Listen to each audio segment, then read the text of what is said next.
Dear student, welcome to 8th session of Business Statistics 2. In this session, we are going to discuss about methods of least square. ಇಂದಿನ ಸೆಷನ್ನ discuss ಮಾಡೋದಕ್ಕಿಂತ ಮುಂಚೆ ನಾವು previous ಕ್ಲಾಸಲ್ಲಿ ಏನು ಮಾಡಿದ್ವಿ ಅಂತ ನೋಡೋಣ. ಇನ್ನು ಪ್ರೀವಿಯಸ್ ಕ್ಲಾಸಲ್ಲಿ ನಾವು ಇನ್ finding the trend secular trend ಅಲ್ಲಿ ಮೂವಿಂಗ್ ಆವರೇಜ್ ಮೆಥಡ್ನ ಕೆಲವೊಂದು ಪ್ರಾಬ್ಲಮ್ಗಳನ್ನ ಸಾಲ್ವ್ ಮಾಡಿದ್ವಿ. ಇಂದಿನ ಕ್ಲಾಸಲ್ಲಿ ನಾವು ಲೀಸ್ಟ್ ಸ್ಕ್ವೇರ್ ಮೆಥಡ್ ಅಂತಂದ್ರೆ ಏನು, ಇದರಿಂದ ಹೇಗೆ ಟ್ರೆಂಡ್ನ ಫೈಂಡ್ ಔಟ್ ಮಾಡಬಹುದು ಅಂತ ಹೇಳ್ಬಿಟ್ಟು ನೋಡೋಣ. This is the last topic of this chapter. This chapter will going to know how we solve least square method problem. In the point of examination, this is very important. You may definitely get 15 marks or 10 marks question on this topic. So listen carefully. Least square method ಅಂತಂದ್ರೆ ಏನು ಅಂತಂದ್ರೆ, ಈ method ಅಲ್ಲಿ ನಾವು trend line ಅನ್ನ ಒಂದು mathematical formula use ಮಾಡಿ find out ಮಾಡ್ತೀವಿ. ಅದರಲ್ಲಿ y ಅನ್ನೋದು ಟ್ರೆಂಡ್ ವ್ಯಾಲ್ಯೂನ as a function of x ಅನ್ನೋದ್ರ ಮೂಲಕ, ಈ ಈಕ್ವೇಶನ್ ಮೂಲಕ ನಾವು ಇಲ್ಲಿ ಟ್ರೆಂಡನ್ನು ನಾವು ಫೈಂಡ್ ಔಟ್ ಮಾಡ್ತೀವಿ. ಇದರಲ್ಲಿ ಏನು ಮಾಡ್ತೀವಿ ಅಂತಂದರೆ, ಇದೇ ನೇಮೇ ಸಜೆಸ್ಟ್ ಮಾಡೋ ಥರ ಲೀಸ್ಟ್ ಸ್ಕ್ವೇರ್ಸ್. ಓಕೆನಾ? ಇದರಲ್ಲಿ ನಾವು ಫಸ್ಟ್ ಏನು ಮಾಡಬೇಕು ಅಂತಂದರೆ, y minus y bar equals 0. y ಅಂತಂದರೆ actual value and y bar ಅಂತಂದರೆ y ಕ್ಯಾಪ್ ಅಂತಂದರೆ ದಟ್ ಈಸ್ ಆವರೇಜ್. ಓಕೆನಾ? ಸಮ್ನ ಮಾಡಿದಾಗ ನಮಗೆ 0 ಬರಬೇಕು, ಆ ಥರ ನೋಡ್ಕೋತೀವಿ. ಮತ್ತು ಇನ್ನೂ ಒಂದು ಕಂಡೀಷನ್ ಏನಂತಂದರೆ, square that is y minus y bar square is the least. ನಾನು ಆಗಲೇ ಹೇಳಿದಾಗೆ this is the least square method. ಅಂದರೆ y minus y bar, that is actual value minus mean value of the y square is the least. ಎಲ್ಲಿ ತುಂಬ list square ಬರುತ್ತೋ ಅಲ್ಲಿ ನಾವು ಅದನ್ನು ನಾವು ಕನ್ಸಿಡರ್ ಮಾಡ್ತೀವಿ. ಇಲ್ಲಿ ನಾವು ಟ್ರೆಂಡ್ ವ್ಯಾಲ್ಯೂನ ಫೈಂಡ್ ಔಟ್ ಮಾಡಲಿಕ್ಕೆ we use normal equations and ಕೋಎಫಿಷಿಯಂಟ್ನ ಫೈಂಡ್ ಔಟ್ ಮಾಡ್ಕೋತೀವಿ ನಾವು. Trend line which is fitted can be called as a line of best fit. ಇದರಲ್ಲಿ ನಾವು ಟ್ರೆಂಡ್ ಲೈನ್ ನಾವು ಫೈಂಡ್ ಔಟ್ ಮಾಡ್ತೀವಲ್ಲ, ಅದನ್ನು ನಾವು it is called line of best fit ಅಂತ ಕರಿತೀವಿ. ಯಾಕಂತಂದ್ರೆ because it adjust to the actual values with the minimum deviations. ಓಕೆನಾ? ಅದಕ್ಕೋಸ್ಕರ ನಾವೇನಂತೀವಿ ಅಂದರೆ ಇದನ್ನ ಲೈನ್ ಆಫ್ ಬೆಸ್ಟ್ ಫಿಟ್ ಅಂತ ಕರಿತೀವಿ. ಈ ಲೀಸ್ಟ್ ಸ್ಕ್ವೇರ್ ಮೆಥಡ್ ಅಲ್ಲಿ ಟ್ರೆಂಡ್ ಲೈನ್ ಯಾವಾಗಲೂ ಕೂಡ ಸ್ಟ್ರೈಟ್ ಲೈನ್ ಆಗಿರುತ್ತೆ. ನಿಮಗೆ ಗೊತ್ತಿರೋ ಥರ ಗ್ರಾಫಿಕಲ್ ಮೆಥಡ್ ಅಲ್ಲಿ we use smooth curve, but semi average method ಅಲ್ಲಿ ನಾವೇನು ಮಾಡ್ತೀವಿ, ಸ್ಟ್ರೈಟ್ ಲೈನ್, ಎರಡು ಪಾಯಿಂಟ್ನ ಫೈಂಡ್ ಔಟ್ ಮಾಡಿಕೊಂಡು ಅದನ್ನ ಸ್ಟ್ರೈಟ್ ಲೈನ್ ಅಲ್ಲಿ ಕನೆಕ್ಟ್ ಮಾಡ್ತೀವಿ. ಬಟ್ ಮೂವಿಂಗ್ ಅವರೇಜ್ ಅಲ್ಲಿ it is not a straight line. ಅದರಲ್ಲಿ ಆ್ಯಕ್ಚುಯಲ್ ವ್ಯಾಲ್ಯೂಸ್ ಹೇಗಾಗುತ್ತೋ ಹಾಗೇನೆ ಮೂವಿಂಗ್ ಅವರೇಜ್ ಕೂಡ ಹೋಗುತ್ತೆ. It may be having curves. Moving ಅವರೇಜಲ್ಲಿ ಕರ್ವ್ಸ್ ಇರುತ್ತೆ. ಹಾಗೆ ಸ್ಮೂತ್ ಗ್ರಾಫಿಕಲ್ ಮೆಥಡಲ್ಲಿ ಸ್ಮೂತ್ ಲೈನ್ ಯೂಸ್ ಮಾಡೋದ್ರಿಂದ ಅದು ಕೂಡ ಸ್ಟ್ರೈಟ್ ಇರೋದಿಲ್ಲ. ಬಟ್ ಈ ಲೀಸ್ಟ್ ಸ್ಕ್ವೇರ್ ಮೆಥಡಲ್ಲಿ ಯಾವಾಗಲೂ ಕೂಡ trend line is a straight line. ಇದರಲ್ಲಿ ಟ್ರೆಂಡ್ ಲೈನ್ ಅನ್ನು ನಾವು ಹೇಗೆ ಫೈಂಡ್ ಔಟ್ ಮಾಡ್ಕೋತೀವಿ ಅಂದರೆ, with this formula. This is the most important formula that we use. This is a very much important formula. This formula only we use it for finding the trend values. ಇಲ್ಲಿದೆಲ್ಲ y is a trend values. How that y is found out by using this formula a plus bx. ಇಲ್ಲಿ ನೋಡೋಣ, y is a trend value ಅಥವಾ actual value, x this is the second factor in this formula. This is x ಅಂತಂದರೆ ಇಲ್ಲಿ ಟೈಮ್ನ ನಾವು ತಗೊಳ್ತೀವಿ. Time ಹೇಗೆ very ಆಗುತ್ತೋ ಟೈಮ್ ವೇರಿಯೇಷನ್ ಆದರೆ ಇಲ್ಲಿ ಟ್ರೆಂಡ್ ವ್ಯಾಲ್ಯೂನು ಕೂಡ ವೇರಿಯೇಷನ್ ಆಗುತ್ತೆ. ಇನ್ನು ಮಿಕ್ಕಿದ್ದು A and B. A and B are two constants. ಓಕೆನಾ. ಈ ಎ ಮತ್ತು ಬಿ ಅನ್ನೋದು ಎರಡು ಕಾನ್ಸ್ಟಂಟ್ ವ್ಯಾಲ್ಯೂಸು. ಈ ಎ ಮತ್ತು ಬಿನ ಹೇಗೆ ಫೈಂಡ್ ಔಟ್ ಮಾಡ್ಕೊಳ್ಳೋದು ಅಂತ ಹೇಳ್ಬಿಟ್ಟು ಈಗ ನೋಡೋಣ. ಇದರಲ್ಲಿ ಒಂದು ಫಸ್ಟ್ ಈಕ್ವೇಶನ್ ಅನ್ನು ನಾವು ನೋಡ್ತೀವಿ. Sum of Y equals N A plus B into sum of X. This is also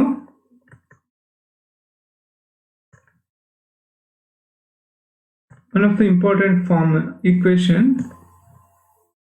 ಇದೊಂದು ಈಕ್ವೇಶನ್ ಮತ್ತು ಇನ್ನೊಂದು ಈಕ್ವೇಶನ್ ಬರುತ್ತೆ. That is sum of X Y equals A into sum of X plus B into sum of X square.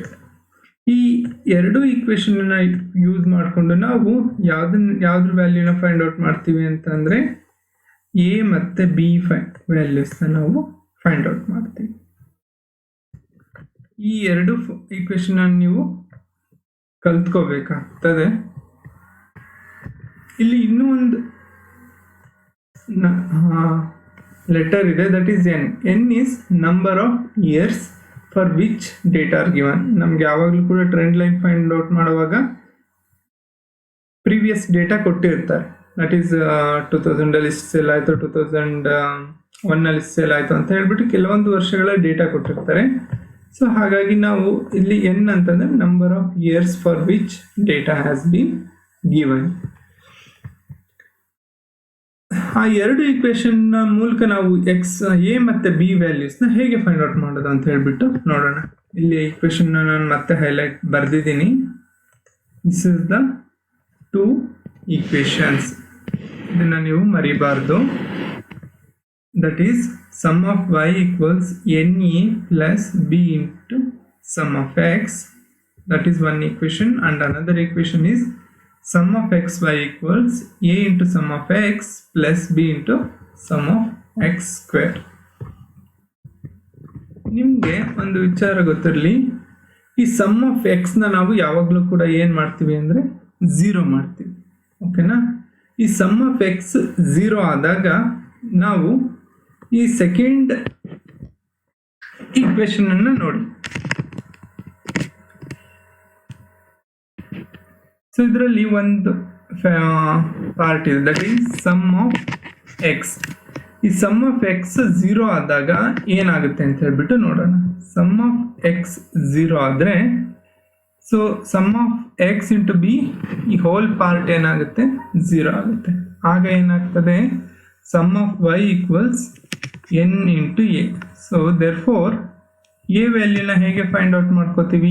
a equals sum of y divided by n. ಈ n ನ equal ಇಂದ ಆ ಕಡೆ ತಗೊಂಡೋದಾಗ divided by ಆಗುತ್ತೆ.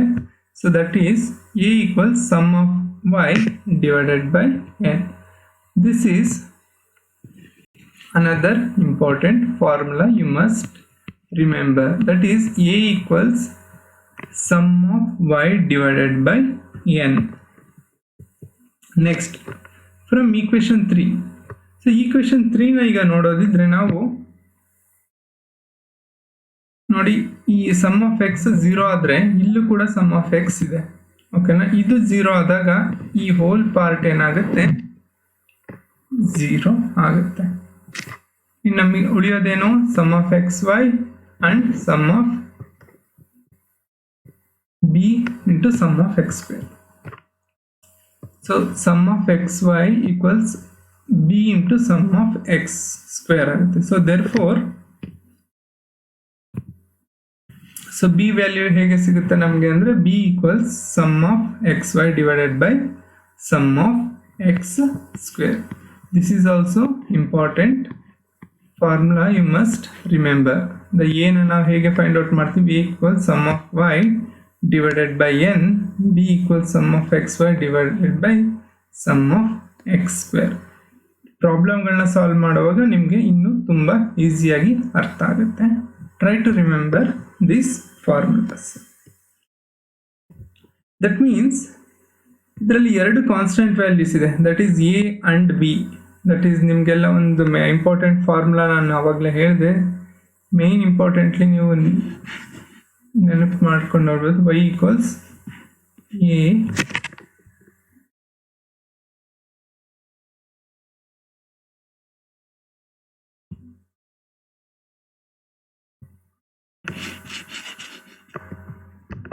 Main importantly ನೆನ್ಪಿಟ್ಕೋಬೇಕಿರೋದು y equals a plus b x. ಇದರಲ್ಲಿ ನೋಡಿ ಎರಡು ಕಾನ್ಸ್ಟೆಂಟ್ ಇದೆಯಲ್ಲ, ಎ ಮತ್ತು ಬಿ ಇದೆ ಅಲ್ವಾ. ಇದರಲ್ಲಿ A means A is the mean of Y. Y ಅಂತಂದ್ರೆ ಏನಂದರೆ ನಮಗೆ ಕೊಟ್ಟಿರುವಂಥ actual datas.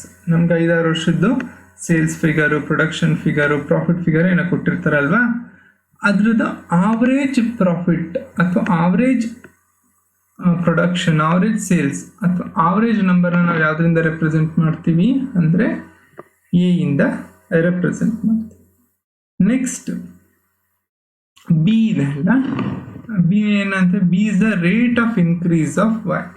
So that is average number ಇದೆ ಅಲ್ವಾ, ಆವ್ರೇಜ್ ಸೇಲ್ಸ್ ಅಥವಾ average profit or average production ಯಾವ ರೇಟಲ್ಲಿ ಇನ್ಕ್ರೀಸ್ ಆಗ್ತಿದೆ ಅಂತ ಹೇಳ್ಬಿಟ್ಟು ನಾವು ಯಾವುದರಲ್ಲಿ ರೆಪ್ರೆಸೆಂಟ್ ಮಾಡ್ತೀವಿ, ಬಿ ನಲ್ಲಿ ರೆಪ್ರೆಸೆಂಟ್ ಮಾಡ್ತೀವಿ. ಓಕೆನಾ. So Y is a trend value. ಅದನ್ನು ನಾವು ಹೇಗೆ ಫೈಂಡ್ ಔಟ್ ಮಾಡ್ತೀವಿ ಅಂದರೆ, ಫಸ್ಟ್ ನಾವು ಅದನ್ನು average value plus rate of increase into X is a time. ಎಷ್ಟು ಟೈಮು, ಯಾವ ವರ್ಷಕ್ಕೆ ಅಂತ ಹೇಳ್ಬಿಟ್ಟು, ಟೈಮ್ ಮೀನ್ಸ್ ಇಲ್ಲಿ ಇಯರ್ ಅಥವಾ any period of time, particular period of time we taken it for consideration. ಇದನ್ನು ನಾವು ಯೂಸ್ ಮಾಡಿಕೊಂಡು ನಾವೇನು ಫೈಂಡ್ ಔಟ್ ಮಾಡ್ತೀವಿ, ವೈನ ನಾವು ಫೈಂಡ್ ಔಟ್ ಮಾಡ್ತೀವಿ, ಟ್ರೆಂಡ್ ವ್ಯಾಲ್ಯೂನ ಫೈಂಡ್ ಔಟ್ ಮಾಡ್ತೀವಿ. ಆಸ್ ಐ ಟೋಲ್ಡ್ ಅರ್ಲಿಯರ್, ನಿಮಗೆ ಪ್ರಾಬ್ಲಮ್ ಸಾಲ್ವ್ ಮಾಡುವಾಗ ಇನ್ನೂ ಈಸಿಯಾಗಿ ಅರ್ಥ ಆಗುತ್ತೆ. So by substituting values in X in the trend equation, the corresponding trend values can be obtained. ನಮ್ಗೇನು ಗೊತ್ತಾಗುತ್ತೆ, ಈ ಎ ಮತ್ತು ಬಿ ಎರಡು constant, that is average plus rate of rate of increase. ಅದಕ್ಕೆ ನಾವು ಟೈಮ್ನ ನಾವು ಚೇಂಜ್ ಮಾಡೋದ್ರ ಮೂಲಕ ನಾವೇನ ಫೈಂಡ್ ಔಟ್ ಮಾಡ್ಕೋಬೋದು, ವೈ, ದಟ್ ಈಸ್ ಟ್ರೆಂಡ್ ವ್ಯಾಲ್ಯೂನ ಫೈಂಡ್ ಔಟ್ ಮಾಡ್ತೀವಿ. ಓಕೆ. ಸೊ ಈಗ ನಾವು ಫಾರ್ಮುಲಾನ ನೋಡಿದ್ವಿ. ಈಗ ಒಂದು ಪ್ರಾಬ್ಲಮ್ನ ಸಾಲ್ವ್ ಮಾಡೋದ್ರ ಮೂಲಕ ನಾವು ಲೀಸ್ಟ್ ಸ್ಕ್ವೇರ್ ಮೆಥಡ್ನ ಸ್ಟಡಿ ಮಾಡೋಣ. ಆಸ್ ಐ ಟೋಲ್ಡ್ ಅರ್ಲಿಯರ್, ನಿಮಗೆ ಈ ಪ್ರಾಬ್ಲಮ್ ಸಾಲ್ವ್ ಮಾಡಿದರೆ ಇನ್ನೂ ನೀಟಾಗಿ ಸಿಂಪಲ್ ಆಗಿ ಅರ್ಥ ಆಗುತ್ತೆ. ಈ ಪ್ರಾಬ್ಲಮ್ ನೋಡಿ, ಇಲ್ಲಿ ಕೆಲವೊಂದು ಡೇಟಾ ಇದೆ, ದಟ್ ಈಸ್ 1 2 3 4 5 6 7 ಇಯರ್ಸ್ಗೆ ಪ್ರೊಡಕ್ಷನ್ ಡೇಟಾನ ಕೊಟ್ಟಿದ್ದಾರೆ. ದಟ್ ಈಸ್ ಫ್ರಮ್ 2002 ಟು 2008ವರೆಗೂ ನಮಗೆ ಡೇಟಾ ಕೊಟ್ಟಿದ್ದಾರೆ. ನಾವೇನು ಫೈಂಡ್ ಔಟ್ ಮಾಡಬೇಕು ಅಂದರೆ, fit a straight line trend by least square method. First ನಾವೇನು ಮಾಡಬೇಕು, ಟ್ರೆಂಡ್ ಲೈನ್ನ ನಾವು ಅಥವಾ ಟ್ರೆಂಡ್ ವ್ಯಾಲ್ಯೂಸ್ನ ನಾವು ಎಂಟ್ರಿ ಮಾಡಬೇಕು. And next find the trend values and also estimate the production for 2011. ನಮಗೆ 1 2 3 4 5 6 7 ಇಯರ್ಸ್ ಡೇಟಾ ಕೊಟ್ಟಿದ್ದಾರೆ, 2002 ಟು 2008. ಇದ್ರ ಬೇಸಿಸ್ ಮೇಲೆ ಲೀಸ್ಟ್ ಸ್ಕ್ವೇರ್ ಮೆಥಡ್ನ ಯೂಸ್ ಮಾಡಿಕೊಂಡು ನಾವೇನು ಫೈಂಡ್ ಔಟ್ ಮಾಡಬೇಕು, 2011ಗೆ ಪ್ರೊಡಕ್ಷನ್ ಎಷ್ಟಾಗಿದೆ ಅಂತ ಹೇಳ್ಬಿಟ್ಟು ನಾವು ಫೈಂಡ್ ಔಟ್ ಮಾಡಬೇಕು. ನಾವು we move on to solving this problem. ಹೇಗೆ ಸಾಲ್ವ್ ಮಾಡೋದು ಅಂತ ಹೇಳ್ಬಿಟ್ಟು ನೋಡೋಣ. ಗಮನ ಇಟ್ಟು ನೋಡ್ಕೊಳ್ಳಿ. ಫಸ್ಟ್ ನಾನು ಏನು ಮಾಡಿದ್ದೀನಿ ಅಂದರೆ, ಒಂದು ಟೇಬಲ್ ಹಾಕಿದ್ದೀನಿ. ಟೇಬಲಲ್ಲಿ 1 2 3 4 5 6 ಕಾಲಮ್ಸ್ ಇದೆ. ಫಸ್ಟ್ ಕಾಲಮಲ್ಲಿ ಇಯರ್ ಹಾಕಿದ್ದೀನಿ, ಸೆಕೆಂಡ್ ಕಾಲಮಲ್ಲಿ ಆ್ಯಕ್ಚುಯಲ್ ಡೇಟಾ ಪ್ರೊಡಕ್ಷನ್ ಕೊಟ್ಟಿರೋದನ್ನು ನಾನು ಎಂಟ್ರಿ ಮಾಡಿದ್ದೀನಿ. ನಿಮಗೆಲ್ಲ ಗೊತ್ತಿದೆ ದಟ್ ಟ್ರೆಂಡ್ ಲೈನ್ನ ನಾವು ಯಾವ ಫಾರ್ಮುಲಾ ಯೂಸ್ ಮಾಡ್ಕೊಂಡು ಫೈಂಡ್ ಔಟ್ ಮಾಡ್ತೀವಿ, y equals a plus b ಎಕ್ಸನ್ನ ಈ ಫಾರ್ಮುಲಾ ಯೂಸ್ ಮಾಡಿಕೊಂಡು ಫೈಂಡ್ ಔಟ್ ಮಾಡ್ತೀವಿ. ನಮಗೆ ಏನು ಬೇಕು, y is a trend line and how to find it by using a plus b and ಎಕ್ಸ್ನ ಯೂಸ್ ಮಾಡಿಕೊಂಡು ಫೈಂಡ್ ಔಟ್ ಮಾಡಬೇಕು. ನಿಮ್ಗೆ ಆಲ್ರೆಡಿ ಹೇಳಿದ್ದೀನಿ, ಫಾರ್ಮುಲಾ ಹಾಕಿ ಕೊಟ್ಟಿದ್ದೀನಿ. That is formula is A equals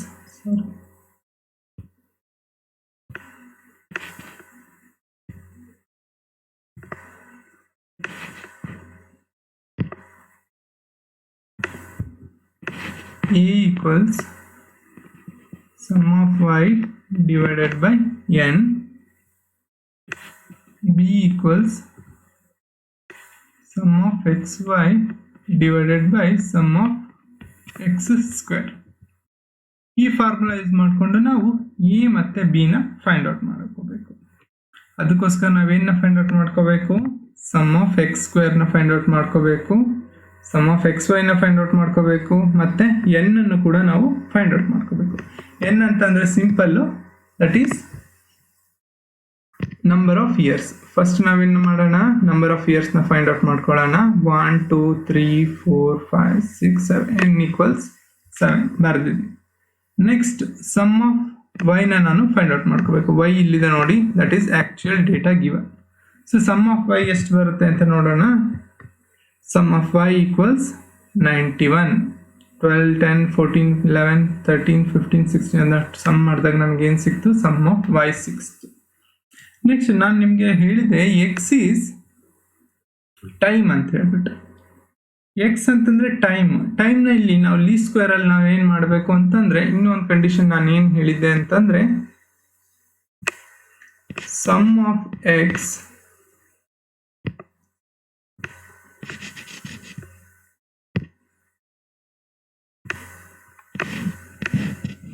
sum of x should be equal to 0. ಈ sum of x equal to 0 ಹೇಗೆ ಮಾಡೋದು ಅಂತ ಹೇಳ್ಬಿಟ್ಟು ನೋಡೋಣ.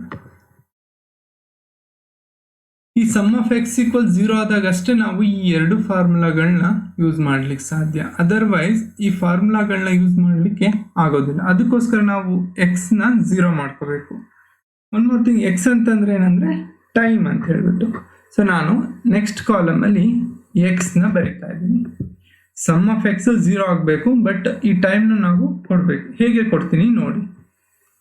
ನಾನು ಮಿಡಲ್ ಪಾಯಿಂಟ್ಗೆ 0 ಇಯರ್ ಅಂತ ಕೊಡ್ತಾ ಇದ್ದೀನಿ, ಅಥವಾ 0 ಪೀರಿಯಡ್ ಅಂತ ಕೊಡ್ತಾ ಇದ್ದೀನಿ. ನೆಕ್ಸ್ಟ್ ನಾನೇನು ಮಾಡ್ತೀನಿ, ನೆಕ್ಸ್ಟ್ ಇಯರ್ಗೆ 2005ಗೆ 0 ಕೊಡ್ತೀನಿ, 2006ಗೆ 1 ಕೊಡ್ತೀನಿ, 2007ಗೆ 2 ಕೊಡ್ತೀನಿ, 2008ಗೆ 3 ಕೊಡ್ತೀನಿ. ಹಾಗೆಯೇ ಹಿಂದಿನ ವರ್ಷಗಳಿಗೆ ನಾನು ಏನು ಮಾಡ್ತಿದ್ದೀನಿ ನೋಡಿ, -1 ಕೊಟ್ಟಿದ್ದೀನಿ 2004ಗೆ, 2003ಗೆ -2 ಕೊಟ್ಟಿದ್ದೀನಿ, ಹಾಗೆ 2002ಗೆ -3 ಕೊಡ್ತೀನಿ. ಸೊ ನಾವು ಇದನ್ನೆಲ್ಲ ಸಮ್ ಮಾಡಿದಾಗ ನಮ್ಗೆ ಏನು ಸಿಗುತ್ತೆ ಅಂದರೆ sum of X equals 0. So ನಾವು ಇದನ್ನು ಫೈಂಡ್ ಔಟ್ ಮಾಡ್ಕೊಂಡ್ವಿ. That is sum of X 0 ಬರುತ್ತಲ್ಲ, ಈ ಟೈಮ್ಗೆ ನಾವು ವ್ಯಾಲ್ಯೂಸ್ನ ಕೊಟ್ಟಿವಿ. ನೆಕ್ಸ್ಟ್ ನಾವೇನು ಫೈಂಡ್ ಔಟ್ ಮಾಡ್ಕೋಬೇಕು ಅಂದರೆ, next we have to find x square. So x square na ಮಾಡೋಣ. That is -3 square equals 9, -2 square 4, -1 square 1, 0 square 0, 1 square 1, 2 square 4, 3 square 9. So ಈಗ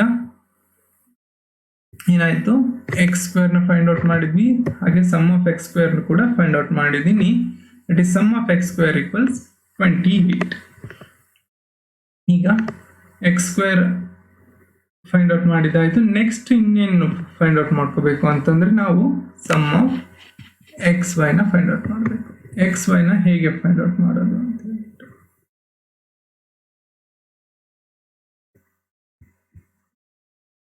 ಎಕ್ಸ್ ವೈನ ಫೈಂಡ್ ಔಟ್ ಮಾಡ್ತಾ ಇದ್ದೀನಿ ನೋಡಿ. ನೆಕ್ಸ್ಟ್ ಕಾಲಮಲ್ಲಿ ಎಕ್ಸ್ ವೈನ ಎಂಟ್ರಿ ಮಾಡ್ಕೊಂಡಿದ್ದೀನಿ. 12 × -3 ಈಕ್ವಲ್ಸ್ 36, 10 × -2 20, 14 × -1 -14, 11 × 0 0, 13 × 1 13, 15 × 2 30, 16 × 3 48. ಸೊ ನೆಕ್ಸ್ಟ್ ನಾನು ಅದನ್ನು sum ಮಾಡಿದಾಗ sum of X y I get 21. So ನಮಗೆ ಈ ಎಲ್ಲ ವ್ಯಾಲ್ಯೂಸು ಸಿಕ್ಕಿದೆ. ದಟ್ ಈಸ್ ಎನ್ ಸಿಕ್ಕಿದೆ, ಸಮ್ ಆಫ್ ವೈ ಸಿಕ್ಕಿದೆ, ಸಮ್ ಆಫ್ ಎಕ್ಸ್ ವೈ ಸಿಕ್ಕಿದೆ, ಸಮ್ ಆಫ್ ಎಕ್ಸ್ ಸ್ಕ್ವೇರ್ ಸಿಕ್ಕಿದೆ. ಇದನ್ನೆಲ್ಲ ಯೂಸ್ ಮಾಡಿಕೊಂಡು ನಾವು ಇನ್ಯಾವ್ದು ವ್ಯಾಲ್ಯೂಸ್ನ ಫೈಂಡ್ ಔಟ್ ಮಾಡಬೇಕು, ಎ ಮತ್ತು ಬಿ ಅನ್ನೋ ವ್ಯಾಲ್ಯೂನ ನಾವು ಫೈಂಡ್ ಔಟ್ ಮಾಡಬೇಕು. How to find the a and b? Already ಇಲ್ಲಿ ಫಾರ್ಮುಲಾ ಬರೆದಿದ್ದೀನಿ. A equal sum of Y divided by N, ಹಾಗೆ B equal sum of X Y divided by sum of X square. ನೋಡಿ ಇಲ್ಲಿ ಬರೀತಾ ಇದ್ದೀನಿ. That is A equals sum of Y divided by N. Sum of Y ಎಷ್ಟಿದೆ? 91 ಇದೆ. N equals 7. 91 divided by 7 equals 30. ನಮಗೆ A value ಎಷ್ಟು ಬಂದಿದೆ? 30 ಬಂದಿದೆ. ಹಾಗೆಯೇ ನಾವು ಬಿ ವ್ಯಾಲ್ಯೂನ ಫೈಂಡ್ ಔಟ್ ಮಾಡ್ಕೊಳ್ಳೋಣ. B equals sum of X Y divided by sum of X square. Sum of X Y ಎಷ್ಟು ಬಂದಿದೆ? 21. Sum of X square equals 28. So 21 divided by 28 comes to 0.75. ನಾವು ಎ ವ್ಯಾಲ್ಯೂನ ಫೈಂಡ್ ಔಟ್ ಮಾಡಿದ್ದಾಯಿತು, ಹಾಗೆ B ವ್ಯಾಲ್ಯೂನು ಕೂಡ ನಾವು ಫೈಂಡ್ ಔಟ್ ಮಾಡಿದ್ದೀವಿ. ಸೊ ಟ್ರೆಂಡ್ ಈಕ್ವೇಷನ್ ಹೇಗೆ ಬರುತ್ತೆ ನೋಡೋಣ. ಸೊ ಟ್ರೆಂಡ್ ಈಕ್ವೇಷನ್ ನಿಮ್ಗೆ ಇಲ್ಲಿದೆ. That is y equals a plus b X. A value 13, B value 0.75. So y equals a plus b X ಯಾವ ಥರ ಬರುತ್ತೆ ಅಂದರೆ ದಟ್ ಕಮ್ಸ್ ಲೈಕ್